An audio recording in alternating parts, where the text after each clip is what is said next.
da revelação, na progressão dela até a sua consumação e o seu clímax em Jesus, sem se perturbar. Do contrário, se Jesus não for a chave hermenêutica, ele vai virar um crente desses, que não sabe em que direção está, não sabe de que espírito é. Ele é capaz de querer virar Elias, de repente, e perguntar: tu queres que façamos descer fogo dos céus para os consumir? Que pergunta é essa? Se não a de um Elias neotestamentário, foi João num surto de Elias, num ano de Elias. Tu queres que façamos descer fogo dos céus para os consumir? Foi o que Elias fez. E está João já se arrogando a ser profeta de uma era passada, de um tempo em que se reunia as pessoas para dizer: ó, vocês vão decidir agora quem é que é Deus, se é o Senhor ou se é Baal. E escolham o meio da resposta, se é fogo ou não é fogo. E o fogo de Elias era para consumir o altar. João, lendo o Velho Testamento e não tendo internalizado que Deus é amor ainda, queria fazer fogo do céu descer sobre os samaritanos. Vocês vejam como não basta estar andando do lado de Jesus. Se Jesus não tiver entrado no indivíduo, ele usa o Velho Testamento para, em nome de Jesus, fazer churrasco de samaritano ou de qualquer outra figura humana hoje e agora, né? Então, se o sujeito não souber de que espírito ele é, ele vai virar apenas um grande hipócrita, conhecedor da Bíblia, raivoso, e vai encontrar, especialmente no Velho Testamento, amparo para qualquer que seja o surto de personalidade, ou de desejo, ou de carnalidade, seja ela sexual, seja violência, seja o ódio. Por exemplo, o salmo que a gente leu hoje aqui, lindo, Salmo 139, é um dos meus prediletos, mas o penúltimo versículo não passa no meu crivo como um discípulo de Jesus. Meu coração nunca leu aquilo em paz. O penúltimo versículo: não aborreço eu, Senhor, os que te aborrecem, né? Não abomino eu, Senhor, os que te aborrecem, aborreço-os com ódio consumado. Para mim são inimigos de fato. Ora, em Jesus eu não tenho mais inimigos. As pessoas podem se inimizar de mim, mas em Jesus eu não devo me inimizar de ninguém. Eu aborreço o procedimento, mas não aborreço a pessoa. Eu tenho que amar o meu inimigo e orar pelo que me persegue. Então, se você não tiver essa coragem para chegar e dizer: o Salmo 139 é perfeito segundo o Evangelho, exceto por esse elemento de um tempo, de 1000 anos atrás, de 800 anos antes de Jesus, aonde a espiritualidade humana entendia esse tipo de zelo ainda como culto a Deus, exceto por aquele penúltimo versículo, eu fico com o pacote todo, e aquele versículo ali, que a meu ver perverte o espírito anunciado por Jesus no Evangelho para amar os inimigos e orar pelos que nos perseguem, passa a ser patrimônio da espiritualidade do indivíduo, dando a ele direito, como eu já vi milhares, de dizerem: não, eu o aborreço com ódio consumado. Para mim ele é um inimigo de fato. Eu, sinceramente, identifico inimigos do Evangelho, inimigos da cruz de Cristo, gente que trabalha contra o Evangelho, contra a vida, contra a cruz de Cristo, no ambiente cristão e no ambiente não cristão. Mas nenhum deles é meu inimigo. Eu sou inimigo das ideias deles, eu sou inimigo do procedimento deles, mas eles são objeto da minha oração sincera em amor para que Deus os converta e eles deixem de ser irradiadores do mal do mundo. Isso vai de ponta a ponta. Ontem, Adriano e eu estávamos vendo o telejornal, e aí estava mostrando lá um monte de gente. Eu falei: eu tenho orado diariamente por ele. Ela falou: por quem? Eu falei: pelo Obama. Todos os dias eu tenho orado pelo Obama. Ela falou: interessante, eu nunca pensei em orar pelo Barack Obama na minha vida. Eu falei: eu oro sempre por esses caras que estão investidos de autoridade, conforme Paulo disse, para que possamos viver uma vida mansa e tranquila, com toda piedade e respeito. Porque eles têm um poder de um demônio poderoso na terra, de um diabo no planeta. E ore por ele, porque decisões que emanam dessas figuras têm cada vez mais o poder de mudar o mundo em um dia, em uma semana, em virar tudo ao contrário. Então, são figuras que, conforme Paulo, devem ser objeto da minha oração, não só o meu amigo, meu irmão, o anônimo, mas essas figuras públicas também. Daí decorrem poderes extraordinários, que podem fazer muito mal. Mas eu estou dizendo isso por causa da Bíblia. Se você não lê, por exemplo, a Bíblia com as categorias do Novo Testamento, você olha para as figuras do panteão político no mundo e escolhe aquelas pelas quais você ora bem e escolhe aquelas pelas quais você ora mal, como o crente faz. O crente, quando ora mal, faz a macumba dele, em nome de Jesus, dizendo: tira, Senhor, remove, Senhor, arrebenta, Senhor. Você nunca vê o cara dizendo: converte, Senhor. Crente não crê na conversão de um Nabucodonosor, a menos que tenha algum crente lá do lado, como ministro. Mas ele não crê que Deus pode dar uma revelação em sonho, que o cara pode ser bombardeado por um pesadelo que lhe tire a paz e mude a vida dele, que o bicho pode enlouquecer. Quem é que deu aquela ideia a Deus? Ninguém. Daniel não disse: Senhor, enlouquece Nabucodonosor. Jamais.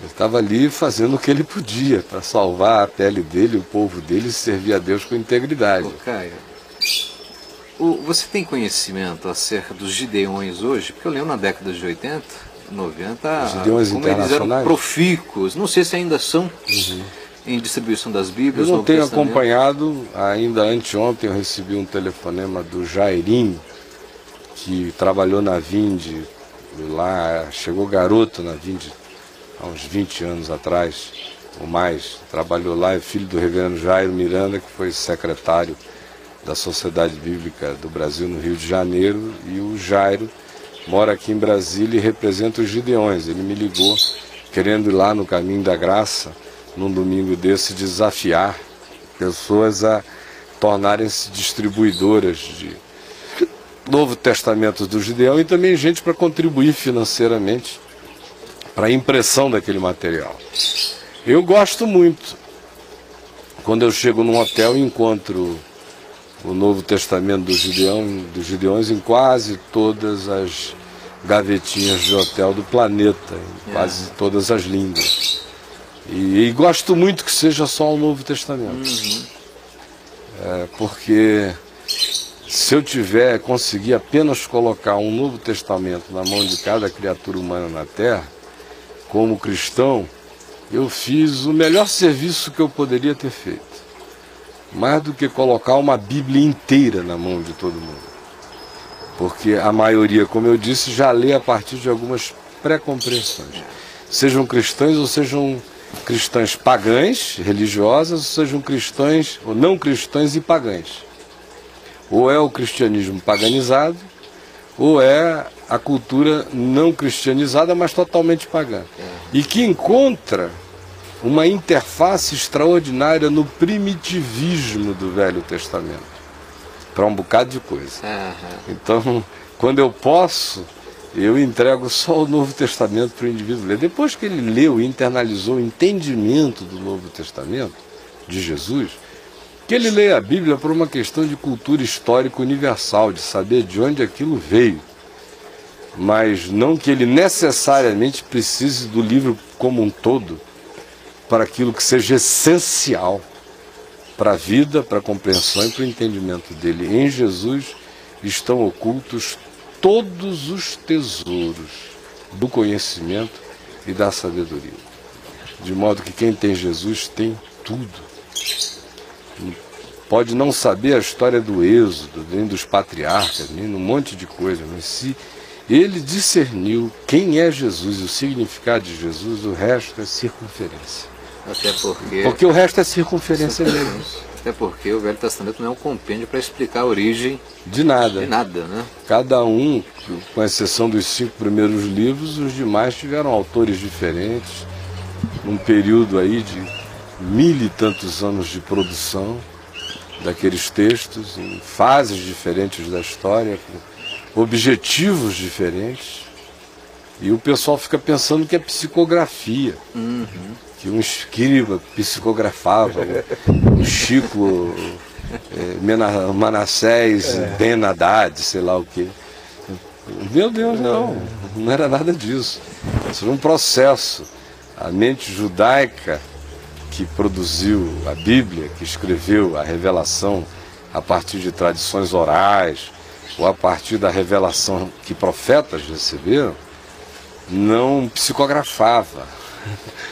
Ela era extremamente de olhos abertos para fora e de olhos abertos para dentro e de olhos abertos para cima. Sendo os profetas. Não, tem até algumas perguntas interessantes aqui. Uma é com relação a essa coisa que você colocou. Ele pergunta aqui, se a Bíblia do Novo Testamento foi escrita de uma maneira tão informal, se ela não perdeu a essência do conteúdo. Não entendi. Se o Novo Testamento, por não ter sido uma coisa psicografada, mas fazendo parte do dia a dia das pessoas, da coisa de uma forma natural, daquilo que eles percebiam, se ela não perdeu o conteúdo essencial do evangelho, da mensagem. Aí o que ele está dizendo é que sem psicografia não há originalidade. Ele tem que virar espírita kardecista do Chico Xavier. Né? A pergunta é se, por conta dessa informalidade, não houve uma perda da essencialidade. Mas por que a informalidade gera perda de qualquer essencialidade? Se é justamente a informalidade que decorre da espontaneidade que coloca você no caminho da essencialidade. Sem espontaneidade é que não tem essencialidade. É na formalidade que você perde a essência. Não é na espontaneidade. A espontaneidade reforça a essência. A formalidade, ela perverte a essência na medida em que ela fixa o formal como essência. E a outra está atrelada a isso, que a pergunta é, por que foi escrito o Novo Testamento em grego e não em aramaico, que é a língua que Jesus falava? Porque a língua que Jesus falava quase ninguém mais entendia fora do mundo, e Deus realmente nunca esteve preocupado com o aramaico, nem com o grego, nem com o hebraico, nem com nenhuma língua, só com a comunicação. E era mais comum, né? Que era o koineu, claro. O grego era o mais comum ali naquela região. Né? Então, o negócio de Deus é se comunicar. E ele não tem nenhuma língua santa para fazer isso. Né? Tem mais alguma pergunta? Porque hoje a gente vai ter que terminar. Caio, uma pergunta. Por que de repente, já que o Velho Testamento tem essa interpretação, não se faz menos uso dele? Você acha ele realmente muito importante até para poder entender o novo? Eu não tenho esse poder de determinar nada. O que eu estou dizendo... Assim, opinião. A minha opinião eu já dei. Agora, a igreja, tanto a igreja católica quanto as igrejas protestantes ou evangélicas de emoção, de culto pentecostal, precisavam muito mais do Velho Testamento. Por quê? A Igreja Católica, porque ela é um sincretismo de muitas coisas, mas entre as coisas que ela tomou como sincréticas e incorporou dentro do seu culto, estão os ritos do sacerdócio judaico do Velho Testamento, do qual ela tirou apenas a imolação de animais, mas até mesmo nesse sentido, o pão como hóstia que vira o corpo de Cristo durante a Eucaristia e o vinho que se transforma no sangue de Cristo, conforme o dogma católico, reproduz a ideia do sacrifício, de modo que o Velho Testamento era utilíssimo à Igreja Católica por causa de todo o processional litúrgico e de ritos e de sacrifícios. Então, para quem não pregava a palavra como a Igreja Católica não fazia, ela nem pregava e nem deixava o povo ler, ela só oferecia o rito do sacrifício da missa. Então, o Velho Testamento era útil a ela, porque supostamente isso vinha da Bíblia, do que ela queria que da Bíblia viesse. Porque da mesma Bíblia no Velho Testamento também se dizia: não farás para ti imagem de escultura, mas essa é uma coisa que ela selecionava, deixava do lado de fora. E os cultos de emoção e de barganha com Deus, como os neopentecostais, os pentecostais e o protestantismo de barganha, a igreja evangélica de barganha, como a gente disse no início, precisa do Velho Testamento, porque lá ele encontra aquele amparo do tipo: ó Deus, se tu me abençoares assim, eu farei isso por ti. Ó Deus, se tu me deres isto, eu prometo que não farei aquilo. Que é uma coisa da primitividade da fé. Eu tenho filhos adultos, que se chegassem hoje para mim dizendo: papai, se você fizer isso por mim, eu prometo que eu não farei aquilo, eu ia dizer: olha, você já é um homem, mas está precisando apanhar. Porque isso era compreensível quando eram pequenos. Mas dado ao tempo decorrido, dadas as revelações de vida que tiveram, dadas as plenitudes de compreensão que alcançaram, já não tem cabimento. Então era uma coisa que cabia em Jacó, mas não cabe em Paulo. E sinceramente, Jacó foi salvo pela graça de Deus, é um homem que eu vou encontrar, meu irmão, na graça, mas entre a consciência e o entendimento de Jacó sobre Deus e a vida, e a consciência e o entendimento de Paulo sobre Deus e a vida, me desculpe, Jacó é uma criança do jardim da infância, cheio de barganhas, não me serve, é meu irmão, mas de um tempo de uma primitividade da qual eu passei em Cristo. Ele vivia do que não era ainda, do que não tinha vindo. Ele vivia de esperanças que se simbolizavam e se materializavam em alguns elementos que apontavam o que viria.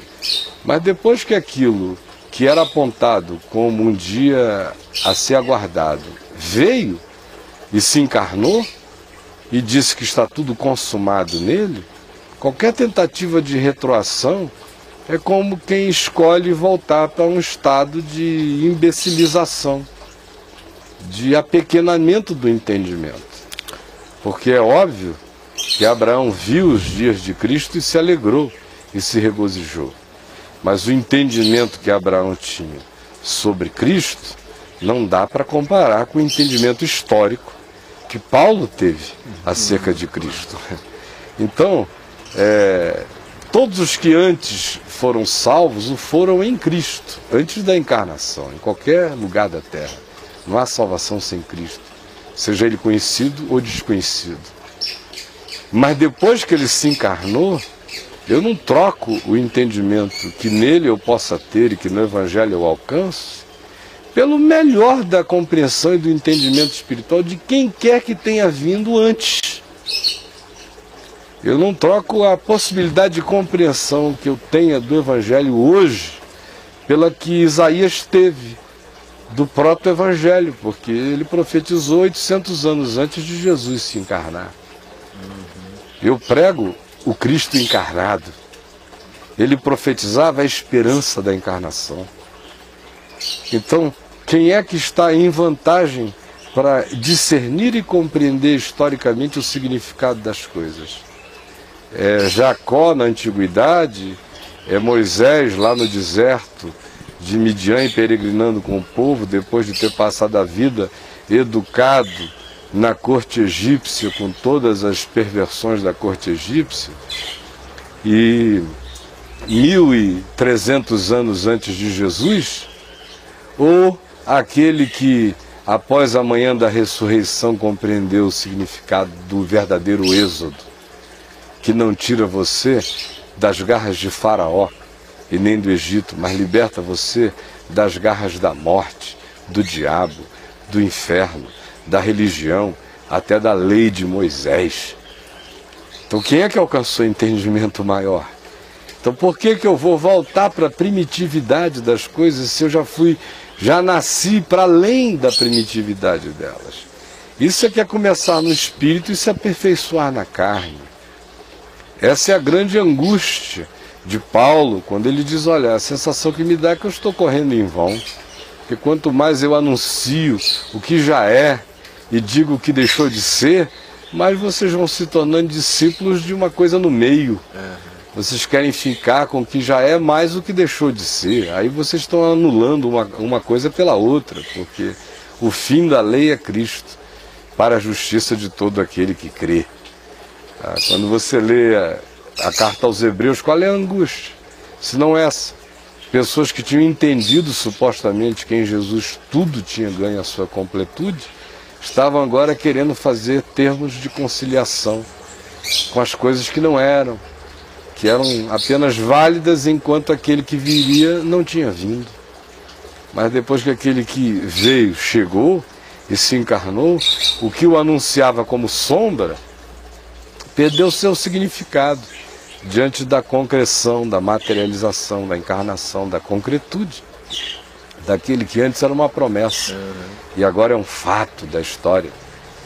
O testemunho é que, de fato, em Cristo a graça e a verdade se encontraram e se beijaram, que de fato Deus se encarnou em Cristo. E tudo mais para trás só tem validade se reforçar o significado do que Jesus ensinou, com a clareza do que Jesus ensinou.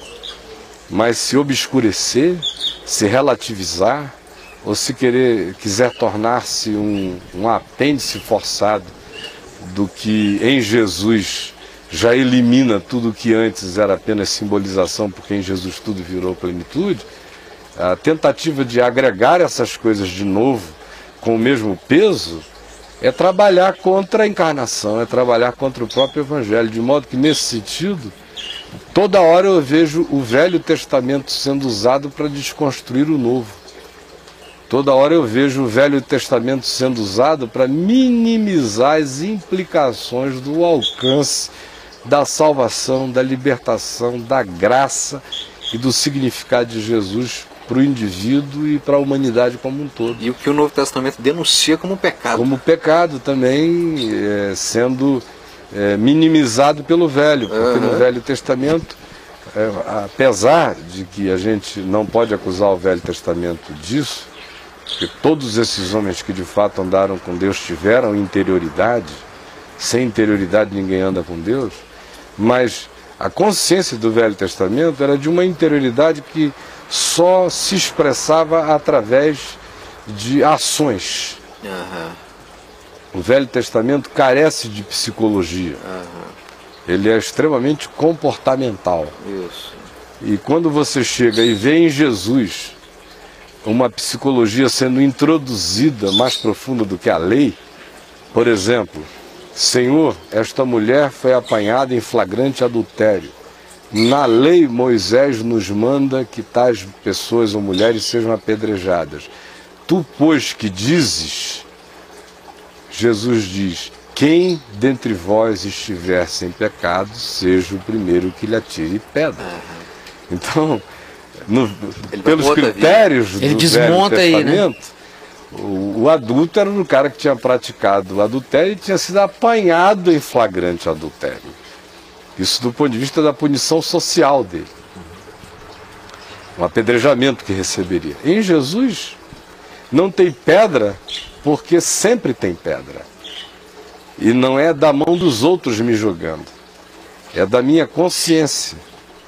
E ele reforça o significado da consciência.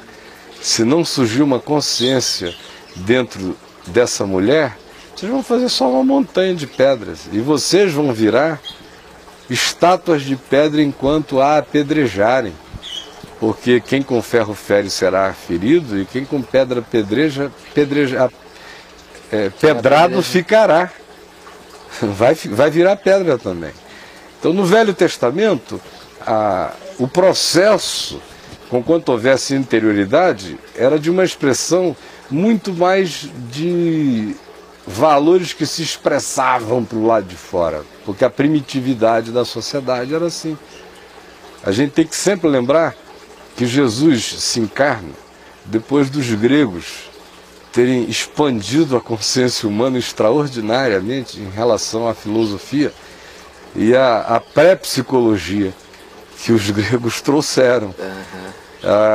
O mundo não só tinha as estradas romanas para que se viajasse pelo mundo de então, mas tinha uma evolução, um salto qualitativo de consciência que os gregos tinham dado na interiorização, como nunca antes na história humana. Então, a revelação acontece não apenas no ambiente imediato do judaísmo, ela leva em consideração o ambiente da universalidade, porque a vontade de Deus não era falar aramaico com quem falava aramaico, ou hebraico com quem falava hebraico, era se comunicar com o mundo inteiro, porque Deus estava em Cristo, reconciliando consigo mesmo o mundo e fazendo de nós, que agora cremos, ministros dessa reconciliação, rogando nós aos homens de todo o mundo, em todas as línguas, em todos os povos, que se arrependam, porque Deus em Cristo não imputou a nenhum homem a sua iniquidade, antes convida todos a se reconciliarem com Ele,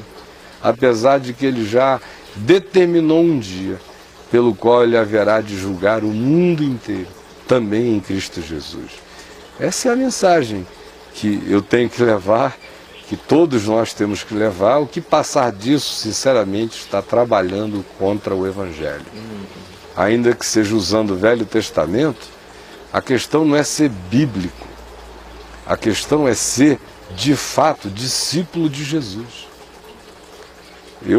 A minha biblicidade só faz sentido se ela for fundada na encarnação de Jesus e no ensino do Evangelho.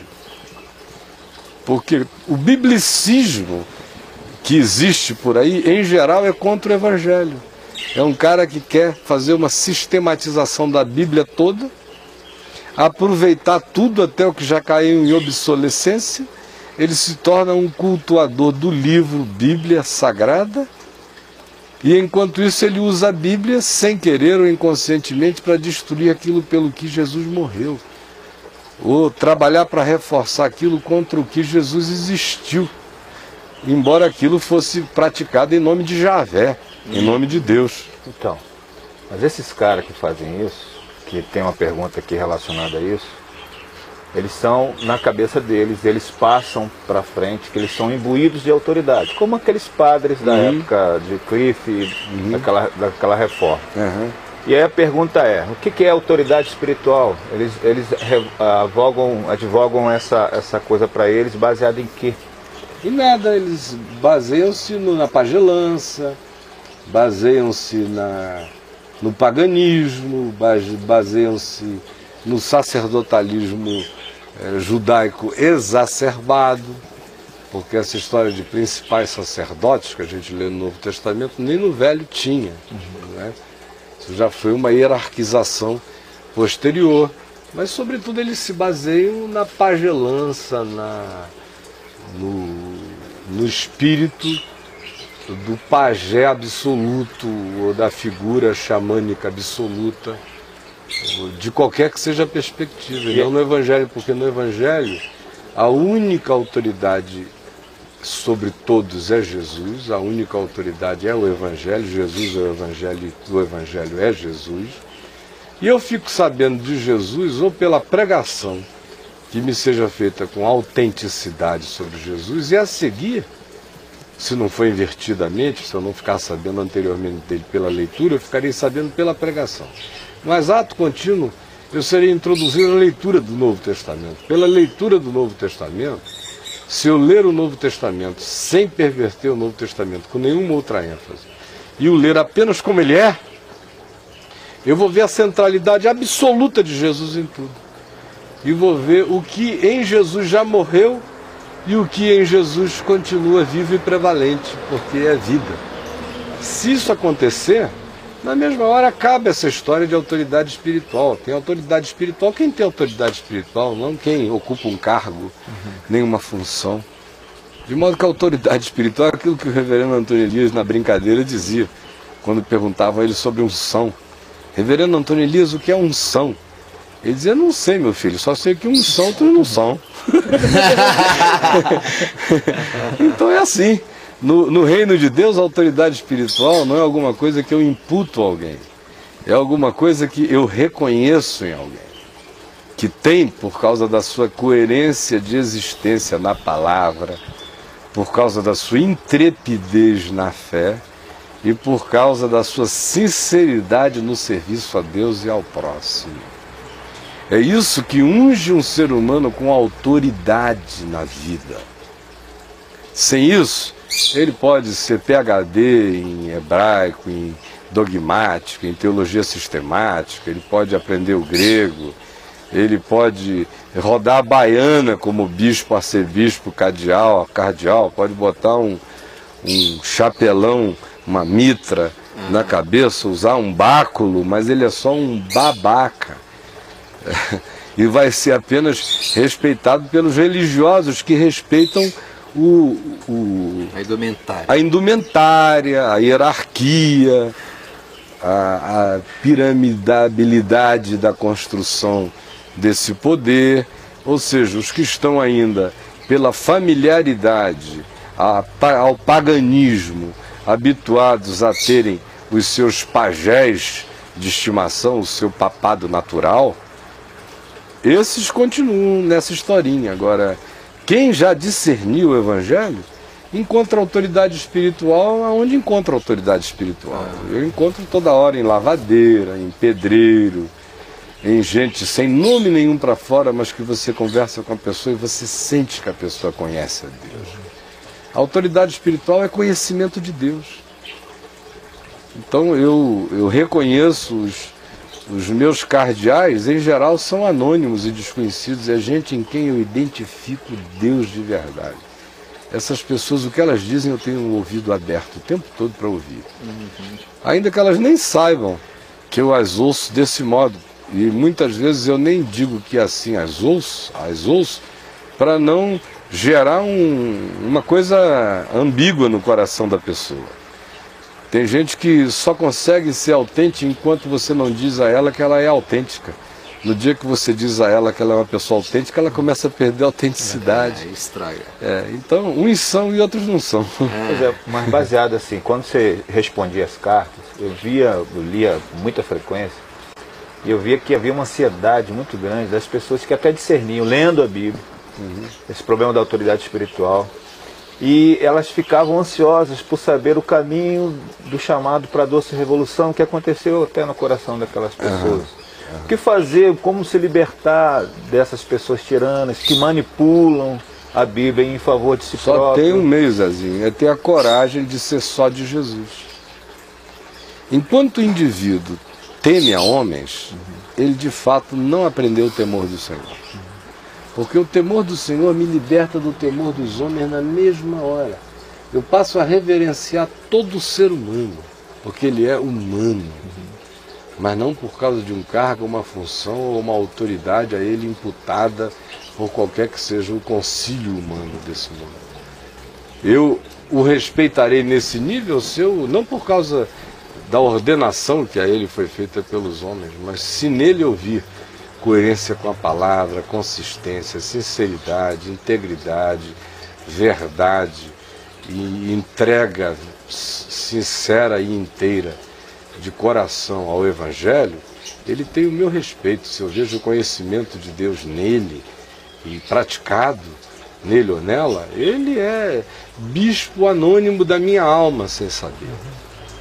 Agora, do contrário, o indivíduo que se submete a isso, se submete porque não aprendeu ainda o temor do Senhor, não encontrou ainda a consciência do Evangelho de fato, não discerniu Jesus para si realmente ainda. Porque no dia que isso acontecer, na mesma hora ele vai ver que uma é a realidade do Evangelho de Deus e a outra é a realidade do que os homens tentam praticar, uns bem intencionadamente, outros nem tanto, e outros até de modo mal intencionado. Só quando Jesus é o meu absoluto é que eu posso ser reverente para com todos os homens e ao mesmo tempo independente de tudo aquilo quanto queira ser autoridade de homem sobre mim, e que eu não aceito sob hipótese alguma. Eu só me submeto aos homens quando aos homens eu me submeto a Deus. Mas não ao homem pelo homem. Ou não porque alguém disse que ele tem uma autoridade ou uma unção que a ela eu deva me submeter, porque um grupo de pessoas em algum lugar o ordenou e ele chega arrotando o cheiro desse vômito eclesiástico sobre mim ou sobre quem quer que seja.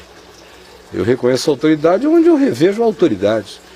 E espiritualmente eu só vejo a autoridade onde espiritualmente existe autoridade. E só existe autoridade espiritual à semelhança daquela de Jesus, que não foi ordenado pelo Sinédrio, que não tinha o apoio de nenhum principal sacerdote, que não contava com a torcida organizada de ninguém, que simplesmente não estudou letras em lugar nenhum. E não o povo dizia... E não deixou nada escrito. Não deixou nada escrito. E o povo dizia, de onde vem esta autoridade? Como sabe este letras sem ter estudado? E admiravam-se da sua autoridade, porque ele ensinava não como ensinam os escribas e fariseus, mas ensinava com autoridade, a autoridade que emanava da vida com Deus. E quando as pessoas encontram essa realidade dessa vida com Deus, ninguém precisa andar com cetro na mão, nem reivindicar coisa alguma. Quem reivindica para si a autoridade é porque não a possui. Porque quem quer que a possui em Cristo, não a reivindica e a pratica no espírito do que Paulo ensinou, com ousadia, poder, amor e moderação. Então tem uma intrepidez no exercício desse poder espiritual, ele é intrépido, mas ele é praticado com amor e com moderação. E de modo que quanto mais autoridade espiritual, menos autoritarismo haverá. Quanto mais autoridade espiritual, menos tirania.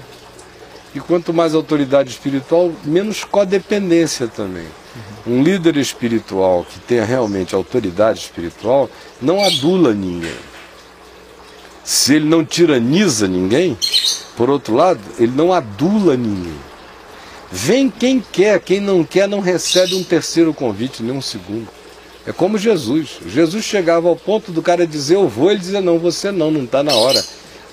Se ainda quiser sepultar o pai, vender o campo, não sei o que, vai cuidar da tua vida. No dia que eu me tornar o absoluto, aí você me acha por aí. Não é assim não, tá pensando que é só dizer vem que tem? Não tem não. Então de um lado, você não adula ninguém, e de um outro lado você também não tiraniza ninguém. E esse é o caminho que eu pratico todo dia. Ninguém tem que ficar sob a minha tirania, nem sobre a minha orientação. Eu não estou tiranizando ninguém, só estou ensinando o Evangelho. Quem gostar, gosta e fica. Quem não gostar, ou diz que não entende, ou que não compreende, procure aonde compreenda. Por outro lado, da minha parte não encontra um único apelo dizendo, ai, fulano não vai não. Não existe em mim esse apelo, eu não estou querendo engrossar o cordão, aumentar o público, fazer média com ninguém, não vivo de audiência e nem de eleições do capricho. De modo que essa liberdade é que também dá uma autoridade enorme quando você anda no Evangelho segundo Jesus. Aí isso brota de você, até os teus inimigos te respeitam. Até os teus inimigos sabem que o que emana de você é outra coisa. E ninguém precisa andar com uma placa para defender isso. Isso é. Por isso o reverendo Antônio Elias tinha razão. Uns são, outros não são. Essa é toda a história da unção. Gente boa, a gente tem que parar por aqui. Eu tinha que ter parado 11 horas da manhã, que eu ainda vou dar uma viajadinha. Se você mora em Brasília, domingo eu vou estar no Teatro La Salle pregando, embora eu vá dar uma saidinha agora, para encontrar agora com os filhos e a minha mulher, encontrar uns amigos ali, o Antônio Fonseca. E domingo eu estou de volta, prego à noite no La Salle, mas nós não teremos Papo de Graça ao vivo, nem segunda nem terça, porque eu voltarei para lá, segunda e terça-feira. Virei de lá com a graça de Deus, ou terça-noite, ou quarta bem cedinho, mas é certo que terça-noite a gente já deve estar por aqui, e é certo que na graça de Deus os nossos papos de graça ao vivo voltarão na quarta-feira às 9 horas da manhã. Então na segunda e na terça o Chico e o Edivaldo vão repetir os programas que eles acharem tenham sido os mais pertinentes dos últimos tempos para você. Hoje nós ainda teremos a repetição deste programa, como sempre, às 3 da tarde e às 9 da noite. Muito obrigado, Zezinho. de coração. Obrigado à moçada toda participando aí, mandando Hoje teve muitas perguntas, né? Obrigado, Jack, querido. E obrigado, Braulio. Você é um indivíduo, não sei se você sabia. Diga lá. O Daniel estava com a câmera em você ontem e só em parte de você. Aí lá de dentro o Thiago falou assim, corta o Braulio. Corta o Braulio. Aí o Daniel, porque ou ele chegava para dentro de você, eu tirava de você, mas no meio não podia ficar, né? Aí o Daniel falou, não, o Braulio não dá para cortar. Até porque meio Braulio nunca vai funcionar. Só no Japão, o pessoal trabalha com meio e tá funcionando. Não tem jeito. A nossa audiência no Japão é enorme, viu? Pois é, então o japonês, perdoe. Mas pra ele é inteiro. É inteiro, né? Pra ele tá no tamanho integral. Isso é muito mito, viu? Tem muito brasileiro por aí que vive falando de pinto japonês que não tem coragem de apresentar o documento porque não dá meia carteira de identidade. Não dá o pijainho. Não dá, isso eu falo em defesa dos meus irmãos do Japão. Gente boa, Deus nos abençoe e até mais, em nome do Senhor.